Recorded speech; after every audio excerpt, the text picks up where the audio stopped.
എടി, അപ്പുറത്തെ വീട്ടിലെ മോഹന്റെ മോള് ആരുടെ കൂടെ ഒളിച്ചോടി. പക്ഷെ ആരുടെ കൂടെ ഒളിച്ചോടിയെന്ന് അറിയില്ല. നീ ഇപ്പൊ ആരോടും പറയാൻ നിക്കണ്ട, പറഞ്ഞത് നമ്മുടെ തലയിലാവും. പിന്നെ ഞങ്ങൾ ആരോട് പറയാനാ? പറഞ്ഞിട്ട് ഞങ്ങൾക്ക് എന്ത് കിട്ടാനാ? എനിക്ക് അവളെ പണ്ടേ സംശയം ഉണ്ടായിരുന്നു. ഇനി പറഞ്ഞിട്ട് എന്താ കാര്യം? നമുക്ക് അപ്പുറത്തെ വീട്ടിലെ കനകേച്ചിനെ വിളിച്ച് പറയാം. ഞാനൊന്നും പറയില്ല. ഇപ്പൊ തന്നെ അച്ഛൻ ആരോട് പറയരുതെന്ന് പറഞ്ഞത്. ഇനിയിപ്പൊ പറഞ്ഞിട്ട് വല്ല വയ്യാവേലി ആയാല് വയറിന് ഒരു സുഖമില്ല, ഭയങ്കര വിമ്മിഷ്ടം. ഇനി ഇതാരെങ്കിലോട് പറയാണ്ട് ശരിയാവും തോന്നണില്ല. അയ്യോ, ഇതാരെങ്കിലോട് പറഞ്ഞില്ലെങ്കിൽ ഞാനിപ്പൊ മരിച്ചു പോവും. അമ്മ ഒരു കാര്യം ചെയ്യ്, അമ്മായിനെ വിളിച്ച് പറ. ഞാൻ എന്റെ കൂട്ടുകാരനെ വിളിച്ച് പറയാം, അപ്പൊ കുറച്ച് ആശ്വാസം കിട്ടും. പക്ഷെ ഇതാരോടും പറയരുതെന്നല്ല പറഞ്ഞിരിക്കണേ. എന്താ ഇവിടെ ഉണ്ടായേ?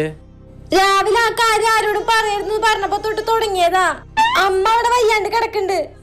ഇങ്ങനെ പോയ രാത്രി ആവുമ്പോഴേക്കും ഞങ്ങൾ രണ്ടുപേരും തട്ടിപ്പോവും.